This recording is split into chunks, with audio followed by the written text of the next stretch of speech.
Hello and welcome to another episode of Back to the Burgh, presented by the Pod Hub Network. My guest today has lived all throughout the greater Pittsburgh area. He's worked as a production assistant for the University of Pittsburgh and Root Sports Pittsburgh, as well as a journalist for PittPanthers.com. Now, he's a co-founder, blogger, and host of the Yinzer Crazy podcast. Please welcome my guest, Mike Nicastro. Mike, how's it going? Nice to finally meet you, man. What's up, Cody? It's good to meet you virtually. It's good to share a Pittsburgh man cave-ish with you here, man. We got it going on, man. I'm telling you, man, we got the background. You got, I don't know who I'm seeing back there. It looks like maybe a Barry Bonds or a Clemente in the background. That's a good old Jason Kendall. That's my favorite. Top left, I see Kendall. That's swing, of course. Makes sense now. We got Kendall. We got Dermontti Dawson, Greg Lloyd, and then I'll go this way. Slash right there at the bottom. Oh, dude. And then you got my dad. That's Jimbo. I love it. You can't beat it, man.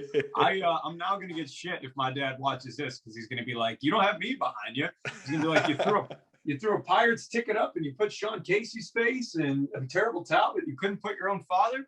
Well, that's what he's going to be pissed off about, is there's too much Pirates, not enough him. I mean, who wants Pirates, right? Fair enough. That's a nice touch.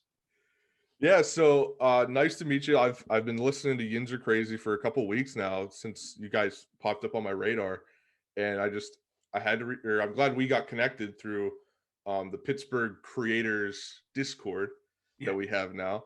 I think it's a great network that we have. But let's get talking about you, and let's talk about your upbringing and where you come from. You told me beforehand that you've moved all around Pittsburgh, so tell me a little bit about that. Well, first, I want to thank you for tuning into the Yinzer Crazy podcast. I now can add you to the list of listeners, which includes you and my mom. Awesome. So I appreciate that. There's two.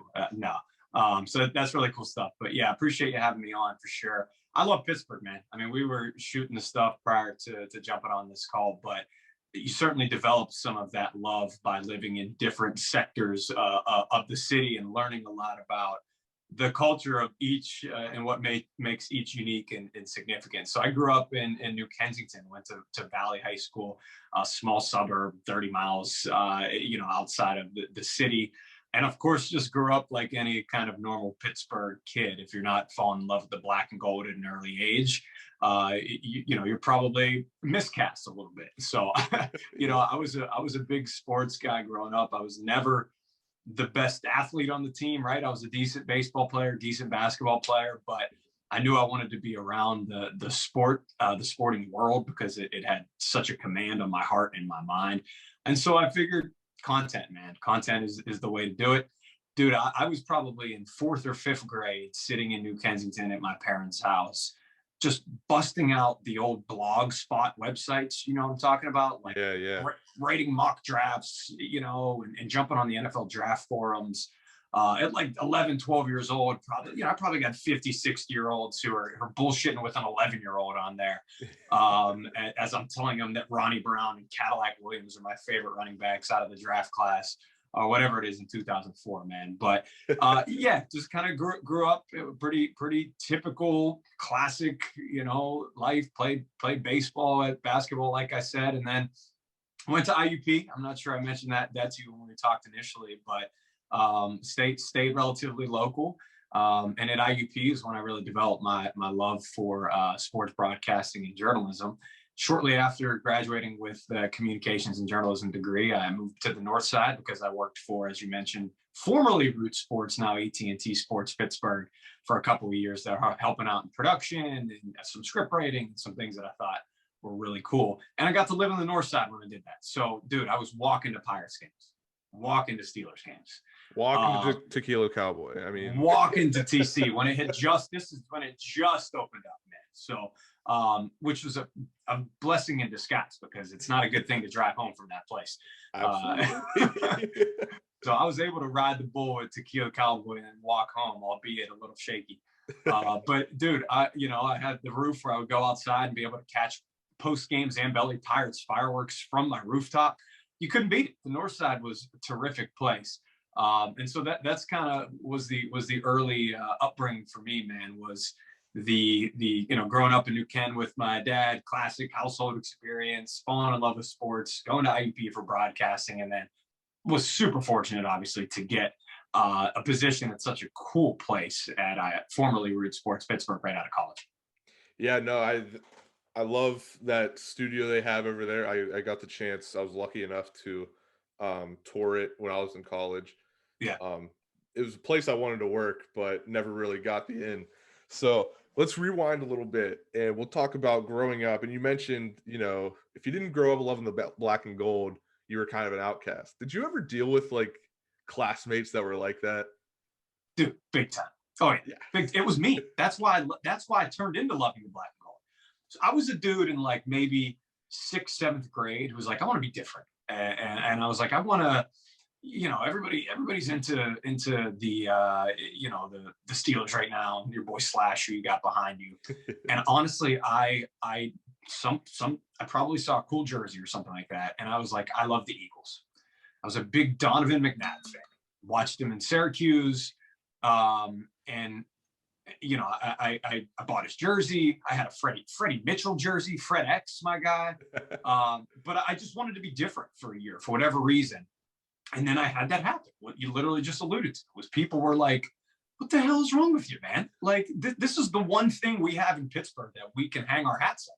This is the one thing that like we are good at, and I obviously love Pittsburgh. We're much better than just one thing. We do pierogies, we do coleslaw, we do fireworks better than anybody else too. Absolutely. And that's literally what helped me, I guess transition from a fraudulent Eagles fan, where I still have a few email passwords. Like my old AIM password is still McNabb5. Seriously. AOL passwords like FredX8084 or whatever.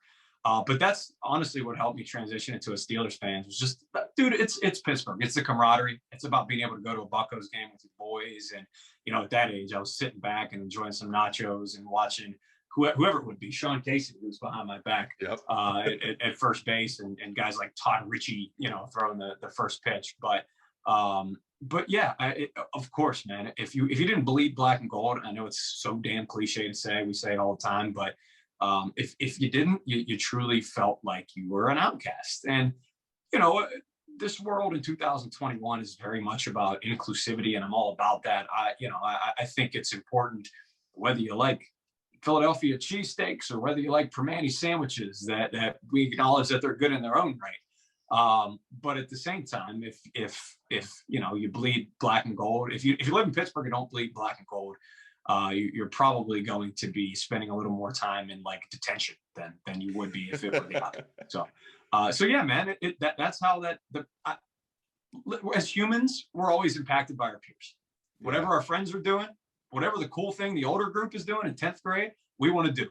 The cool thing at that time was rooting for the Steelers, the Buccos somehow, and of course the Pens. And I quickly jumped on that shit, bro.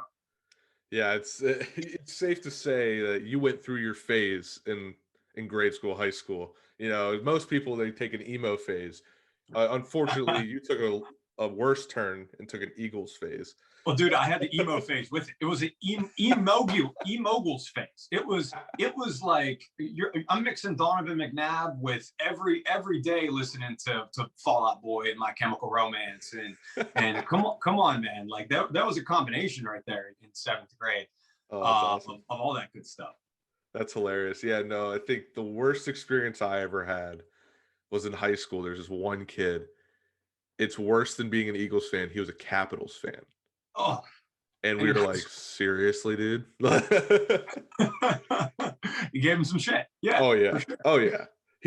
He loved every time the Capitals would beat the Penguins. Next day, he'd be decked out in his Ovechkin jersey. He'd have an Ovechkin hat. It's like, okay, we get it. Some people just like to be the antagonist of their own story, Yeah, like, hey, we all need it. We all need an antagonist and protagonist, right? I think it's a little bit more of Penguins hate than actual love for the Capitals in that situation. You just want to see people, getting angry. So you got what you deserve. Yeah. So let's move on a little bit. You said you were writing blogs when you were real young, like 11, 12 years old. How did you even figure out how to do that? I know whenever I was that age, I had no clue. Like I was just talking to Tim Oxenreiter. Like that was the first time I picked up a camera. Didn't even know what I was doing. So how did you get into that? Dude, I've had a number of odd jobs. The one thing that I could always do well somehow by the grace of God, if you will, is write. That's one thing that you know, I was obviously somebody who, read a lot growing up, and that certainly contributed to it. But I could sit down, and if it was something that I enjoyed, right, like Steelers football or Pirates baseball, I could sit there and write a 20-page paper in an hour, right? If it was, you know, European history, yeah, that shit's taking me 3 weeks, right?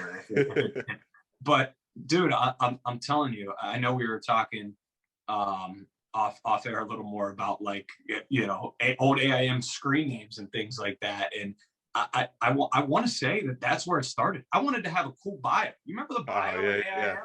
Like it was always you put a couple, like speaking of Fall Out Boy, My Chemical Romance, you put some lyrics in there, Yep. whether it's your away message or your bio.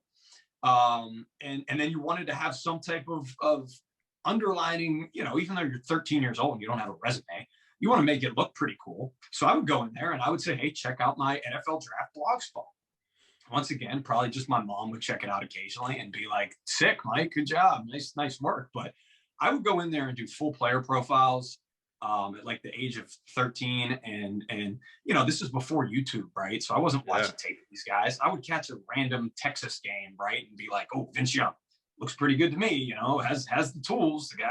The guy probably will get taken third. It's amazing to see really when you take the juxtaposition of then and now and how it's changed just with access, right? Like what we're doing now, the ability to provide, like I can break down a tape of North Carolina's second string running back and get that information out to you from my closet, which I'm in now. Don't ever have to leave. But back then, you're right, man. It was super different. I had to find like a blog spot site. I don't know. It was right around the MySpace days, so it was somehow connected to to just learning how to acclimate myself to a computer and to type and things of that nature. I don't want to date myself. I'm not 150 years old. I'm 31, but at the same time, man, it led to what I'm doing now. It's all a culmination of years of experience in these jobs that you mentioned, and the fact that I've never lost my passion for writing, even in those jobs. And I like taking it back sometimes and thinking of MySpace and I was hoping that some girls might check out my AIM profile and be like, oh, you know what? That's a cool Fall Out Boy song lyric, and he has a blog spot. This guy's a catch. Didn't happen, but cool. Yeah, no, like I was just talking to somebody about MySpace the other day. Like I had a MySpace, but I was pretty young. I want to say, I don't even know. Like I can't remember anything before I was 16 years old. Like it's just all blacked out. So I don't know exactly when I had a MySpace, but I definitely had one. It was towards the back end of MySpace. But you still had a classic top 8. Yeah. And did you have a MySpace song? Oh, absolutely. Always had a MySpace song. Remember what it was? It had to be something Fall Out Boy. Man, love it. Either Fall Out Boy or for my real friends. It was either Fall Out Boy or I think around that time Soulja Boy's hit song came out. Superman. Yeah, that one. Yeah. And I think that's embarrassing. I can't believe you admitted that on actual camera. Hey, we all make mistakes. But no, I was talking to one of my coworkers about it and how I was so young, I didn't really get to experience the full like MySpace experience because I've seen interviews with Dane Cook, the comedian. That's how that's how he built his audience, and it was like the first time people did that was build an audience online. And just I watched like 2 interviews with him explaining that, and it's crazy how that turned into like how we use Twitter and all this stuff every day. And he was kind of a pioneer of it. And I don't know, I feel like it's a lot of FOMO because I didn't get to see the first aspect of that. Dude, it set a precedent for what you're seeing in our modern culture for sure in society, which is this influencer culture. Yeah. Where, MySpace absolutely set the tone for that. And, in a lot of ways it's damning. It could get a little out of control, but in ways like for us, where everybody's online, man. Everybody's using the internet pretty much every single day in some form or fashion. if there's a way to connect to an audience through that, it's pretty damn cool too. Yeah, absolutely. Now let's move on to your college days. You went to IUP. I'm sorry to hear that. My brother went to Slippery Rock, so I got to side with them. Fair Uh, enough. Fair enough. so what was that experience like in like you obviously knew you were going to go for broadcasting and journalism, right? Yeah. Well, first of all, tell your brother that the Rock isn't even a mascot. So you guys get a mascot first, and then we can talk. We're the IUP Crimson Hawks. You guys are they're the Slippery Rock, the Rock. So when they get a mascot, then we'll chat. I don't even know the Slippery Rock mascot's Sport. name. I know what the mascot is, but I don't. I think it's Rocky. Yeah, whack. A lot of original thinking went into that for sure. No, I'm kidding. But yeah, dude. Of course, if there was one thing that I was always certain of, it's that I wanted to somehow be in the sports broadcasting / journalism sector. And you know what, man? I'll never ever forget this conversation. I was my freshman year. You're going all the way back to 2008. I'm picking my major at IUP.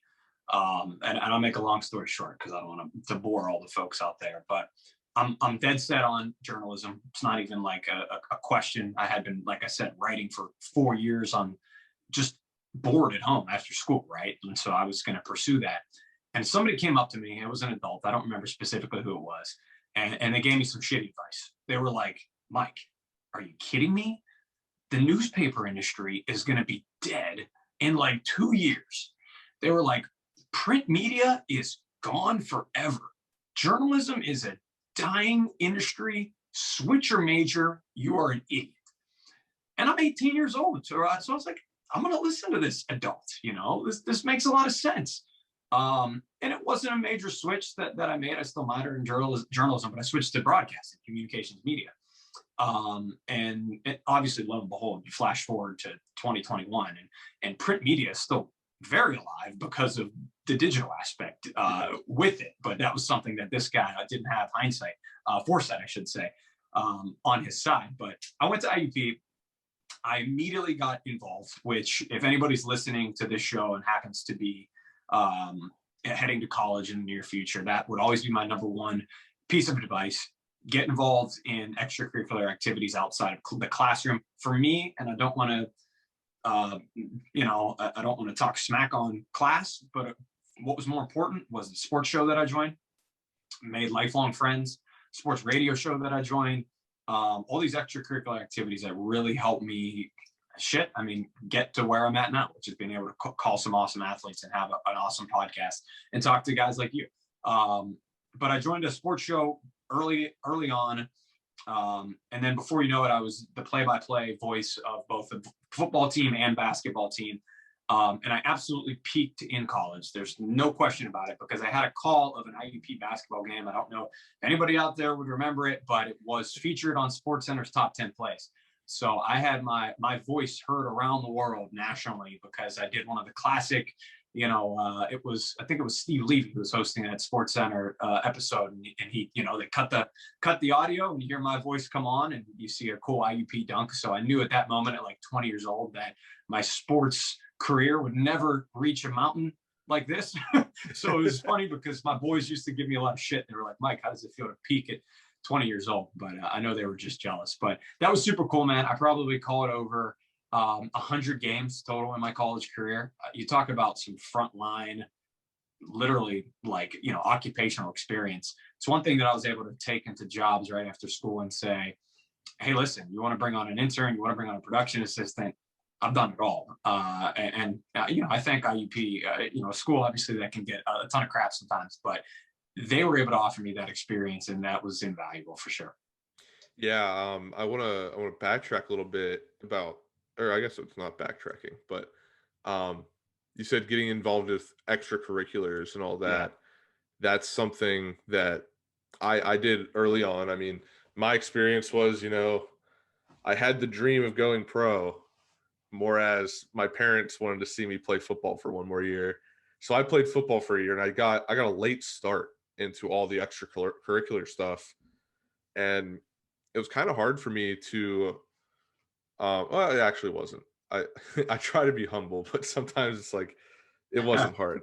You know, that's my passion. You know, my passion is broadcast, sports media. Maybe not so much sports media, just content and all that in general. I played football for a year in college, D3, and you kind of realize if you're to stay that path with, you know, your extracurriculars being like sports or football or something like that, you don't get that experience to be able to do the things that you've done. Like like people want you as the production assistant at Pitt and there's Root Sports, now AT&T Sports Network. And that's something that I don't know, it's very like personal to me because I've seen so many people that I went to school with Yeah. so much potential just not put it all together. And I don't know. I've talked to even sorry, this is like getting like personal. I don't know No, I why. hear you. But like college media is really something that I love. And it's something that if you just have the heart for it, like it'll be good, you know? Yeah. And I was a student at Bethany where I went, Familiar. Yeah. So yeah, for sure. reached out to me recently and we were talking and I'd worked with him before and he's like, yeah, like nobody does anything anymore. And it's one of those things, it's like there's probably so much potential in that classroom that you just want to like pull it out and be like, Yeah. listen, if you do these extracurricular things, you can be like so and so. You can be like a Mike Nicastro. You can be somebody like that and live your dream. And I think that's something that I don't know how to get these college kids to listen. I sound like an old man, you know? Yeah, dude. And you know what I've realized is that, you know, you and I both went through the college experience and then that fight and struggle of like, I want a job ASAP. I just put in Exactly. these years. And in our industry, it's so damn difficult. It just is. And honestly, at the time, I didn't realize it.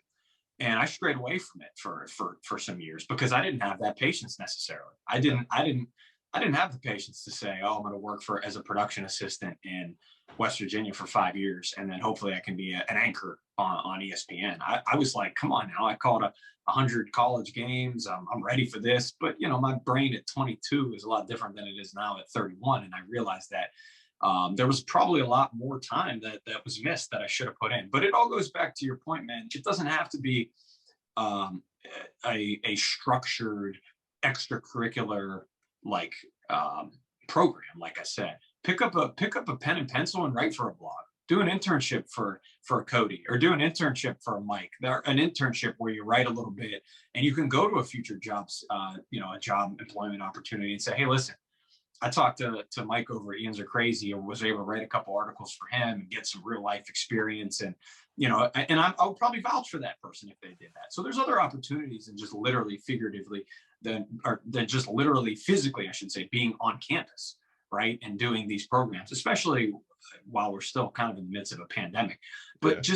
just seek something out, show that, you know, show some initiative and just find something, because it's so damn competitive, like you said. Even if you hold up your grades and people see 4.0, there's probably somebody else with a 4.0 where it says this program, this program, this program, this program, this program, and you might get skipped over. Fair enough. Yeah, and I think that's kind of the point I was getting to is like I'm sorry, I like my mind on this subject is all over the place. It's been on my mind so much.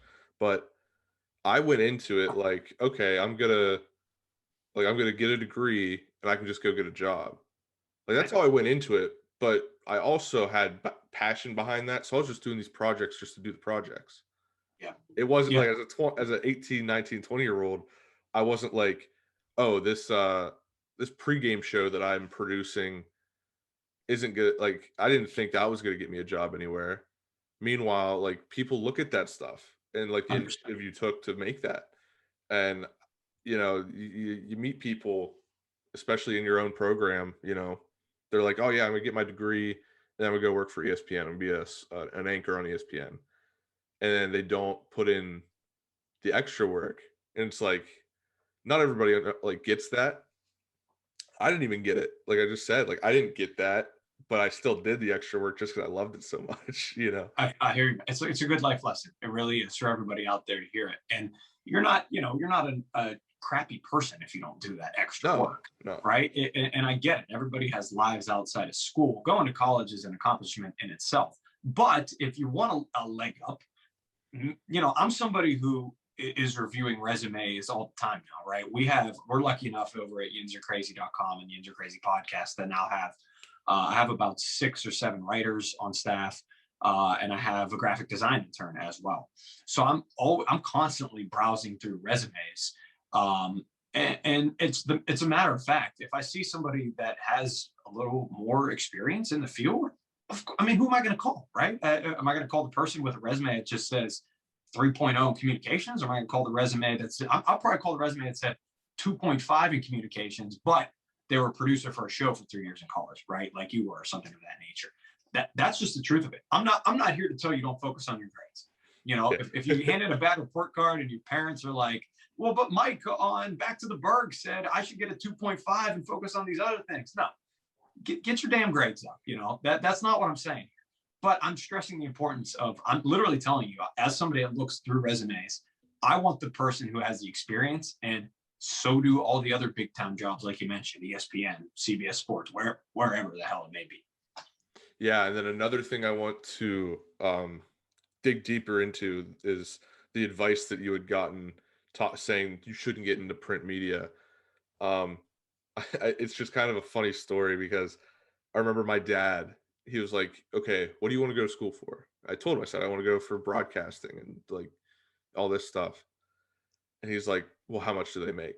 And it's like one of those things. It's like, okay, I get it. You want me to be able to live like a fulfilling life and like have a money. And it's one of those things. It's so funny to me that always looking back and like showing, I had to do the research. I literally had to pull up like different websites saying, okay, Dad, here's what a person 1 to 5 years out of school makes. Here's, and it's funny to have to explain that to people when this is just your passion. You know what I mean? Exactly. No, well, I'll start with this. You got better advice from your dad than I got from mine. I told my dad I wanted to go into broadcasting, and he was like, you should start smoking cigarettes. He was like, your voice will get raspier and you'll sound a little better on air. And I was like, thanks, Dad. That's terrific advice. I didn't start smoking cigarettes for what it's worth. Well, I can tell you, I took your dad's advice in college. Hey, man, maybe he was onto something. Maybe, you know what? Next time we talk, you're going to see a big picture. It's just going to be his face back there. Like I said, all this is gone. It's just going to be my dad, his support.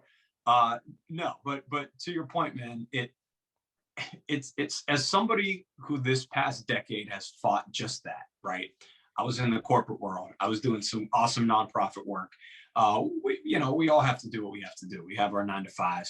Nobody out of the womb, as much as you want to, just goes and works for ESPN or just hosts a blog or a podcast from their basement, right? Like you could start this, but day one, you're not going to be talking to Joey Molinar from Barstool Sports, or you're not going to be talking to, the guests that you've had on your program, right? It's still years of like that producing in the truck and that playing football and all these things built up to that level. And that's how I feel now in this current endeavor is that, for me, I got out of it for a little while, but I always kept my foot in it by writing, by still doing some podcasting and hosting on the side, because I knew I would eventually circle back to it. Bro, you can't put a price on a passion. You can't. Exactly. You cannot put a price on a passion at the end of the day. There's a lot of times I do this shit for free now. I don't care. For me, it's fulfilling. For me, it ultimately turns into, and it has been okay for us so far. But if it ultimately turns into this huge lucrative process, I might feel guilty. I'm gonna be like, what? How are you paying me for this?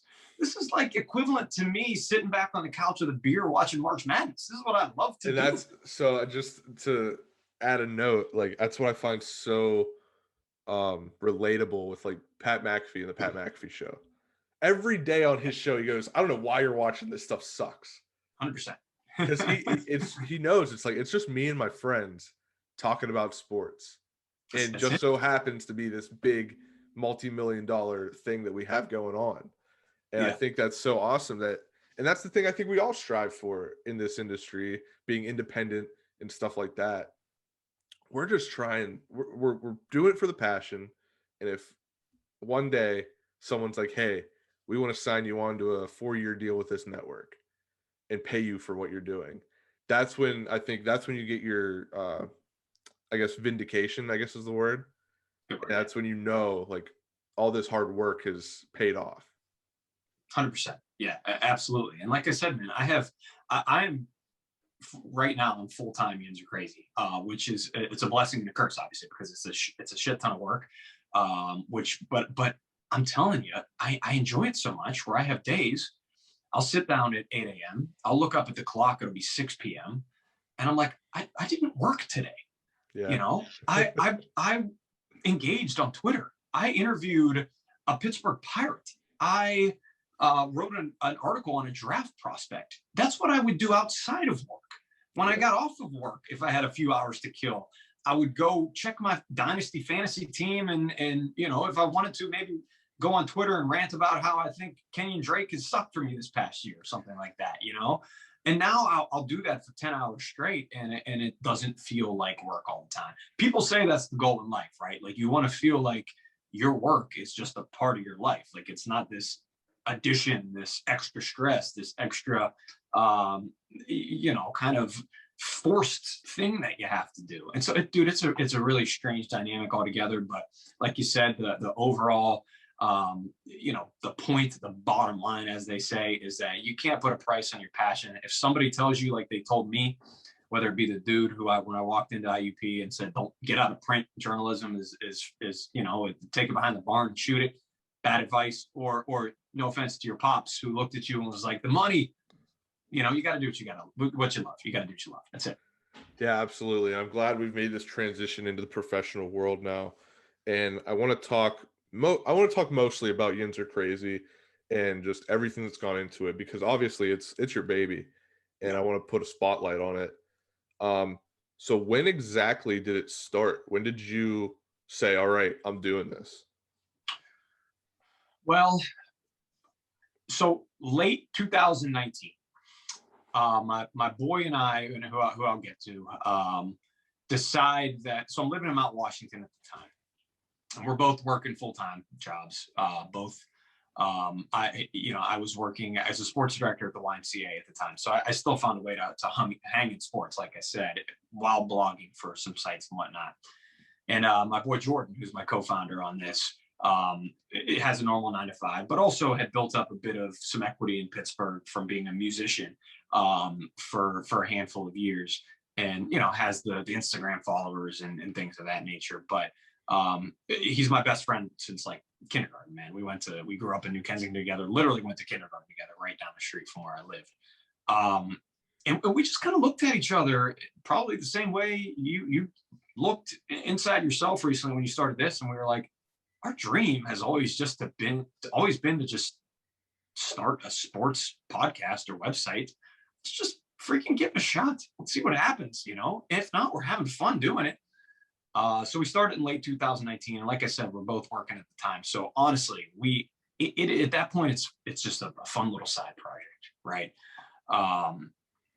2020 rolls around, and we start taking it a little more seriously. We have a little bit more time. We see that there's potential to grow in the Pittsburgh blogging, if you will, or podcast industry. And also, you know, I do give credit to, I don't want to say we're like Barstool, or because we do have our big differences, but they paved the way for a lot of people like us. They absolutely did.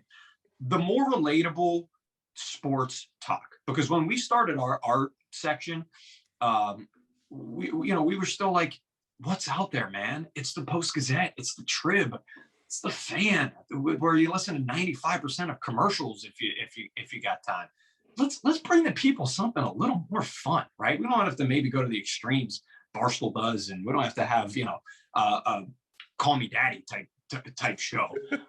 But let's ask, like, you know, these athletes who we've made connections with in the past about their life a little bit more, opposed to like you're doing to me, opposed to like, hey, here's your box score. You know, you went 4 for 4 with 2 doubles. Why did you hit the ball well? I want to know about your upbringing, like you've asked me. So we literally leverage the connections we've both made, which I think are significant, which is another point that that you made while you're growing in the industry and while you're taking on odd jobs. You're going to meet a shit ton of people who have different connections. You'll have the whole 7 degrees of separation thing where before you know it, you'll have a friend of a friend who's like, yeah, I'll get you in touch with Jason Kendall. Our first guest on our podcast was Jason Kendall. So it's fitting. It's fitting that you have him back there. So we got Jason Kendall to do the first podcast, and the reaction was great. I mean, we had 200 downloads before you know it. People are like, who the hell are these guys? You know, how'd they get Jason Kendall? And then, both of us, that was all pre-pandemic. So life kind of got in the way a little bit. And then once the pandemic really hit was when we made the determination that life is too damn short not to just follow your dreams in full. I specifically internally made that determination. And I said, I'm giving myself 2 to 3 years. I'm pursuing this full time every damn day.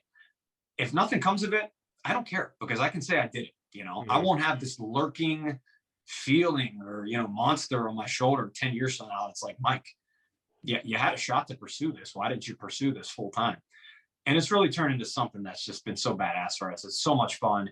The athletes and personalities I've got to chat with, the writing I get to do for our site, the fact that we've expanded in a year as to where I have 6-7 writers on our team, where I'm doing interviews like this, where we're able to, dude, I told you how much I love the draft growing up as an 11-year-old. This past week, we did a draft special. We called it Part 1. And just randomly, we had Rhett Lewis, host of NFL's Path to the Draft, NFL Network's Path to the Draft, talk to me on the podcast, and former Pitt corner Jason Pinnock. And as you're going through the motions, you feel like you're working, but then you really sit back and smell the roses a little bit. You're like, what would that 13-year-old who had the blog site think if you told him 18 years from now, you would do a draft special podcast and people would listen to it and it would be well received and you'd tweet it out to thousands of people and Facebook would like it? I think I would be over the moon. So I know it was a long-winded answer. It's what broadcasters and journalists do. We talk a lot, but that's kind of where it all began, man. It began as just something like, let's pursue this. It'll be a good time. And then it really turned into a consideration when the pandemic hit of life is short. This is my passion. I'm going to work on this until somebody tells me you can't anymore. Until this thing falls completely flat and fails and somebody says, bro, you got to get out of this. I'm gonna put my heart and soul into it. So that's where Yinzer Crazy has come from. The name, I think, helped us a shit ton because I get a lot of people from out of town who are like, what does that mean? But you guys know exactly what that means. And I actually, one of my writers initially came on, and I don't want to throw him under the bus, but he was like, Mike, I love everything you're doing, but the name Yinzer Crazy, he was like, that sucks. He was like, you should go with like Yinzer Nation, something a little more relatable. And I was like, bro, it means like yins are crazy. Like you guys are crazy. And he was like, oh, like he had this moment of realization. And I was like, come on, man. Anyway. And I'll be honest, it took me a little bit to make that, like, fair. Because I didn't make that connection until I watched your guys' like commercial or promo video with all the athletes, and they're like, Yinzer Crazy. Exactly. And I was like, okay, I get it now, and that's awesome. Thanks, bro. Thank you. So, there were so many questions. Like I was just so engulfed in what you were saying. This happens to me a lot, and I have so many questions and I forget them. So yeah, like I think you're right where it's like you have to pursue your dream, right? And it's one of those things like that's why I do this. It's like, what would 13-year-old Cody say if I was just, working a 9-to-5, not fulfilling my passions, just living day by day? What would 13-year-old me think of that? And that's what I think drives a lot of us content creators is like, we had these dreams, like we're all kids at heart and we remember what we wanted to do as kids. And it's like, now we're adults. I almost relate it to like having adult money.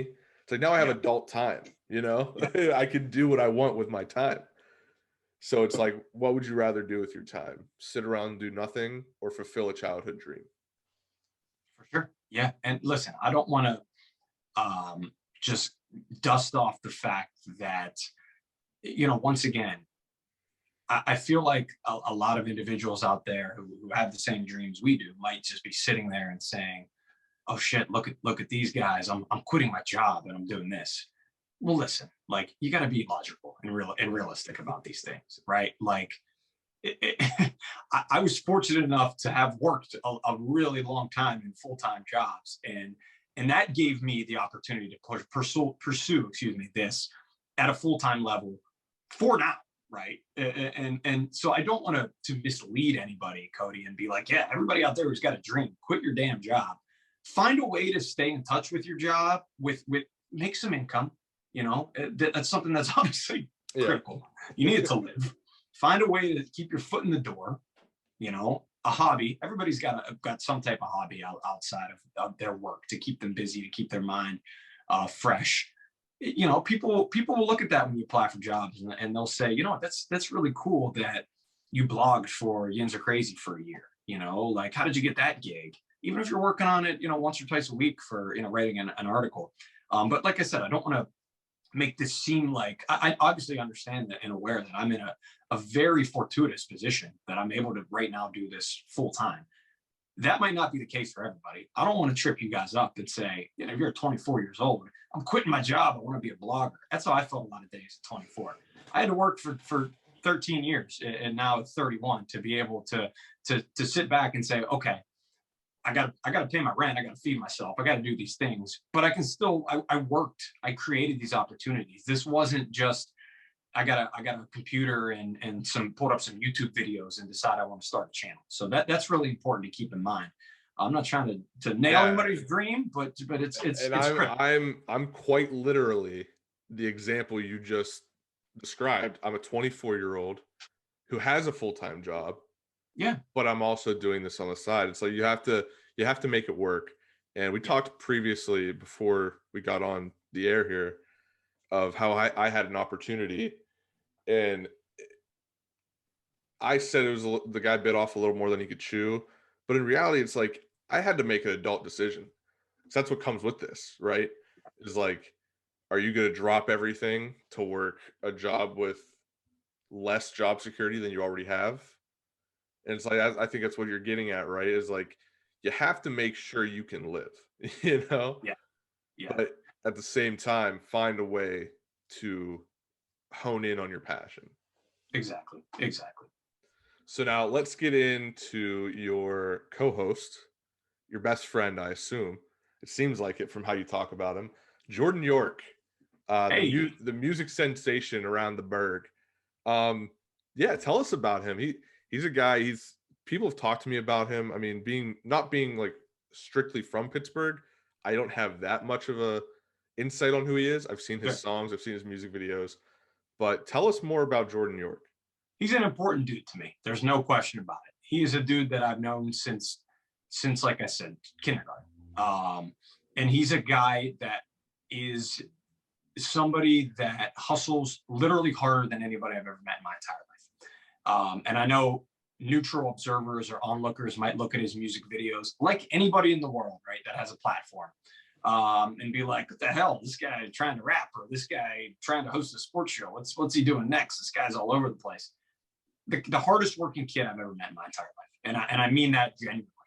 I wouldn't have got into this business with him if I didn't know that to be the case. So the dude decided out of high school that he wanted to be in the pop culture scene.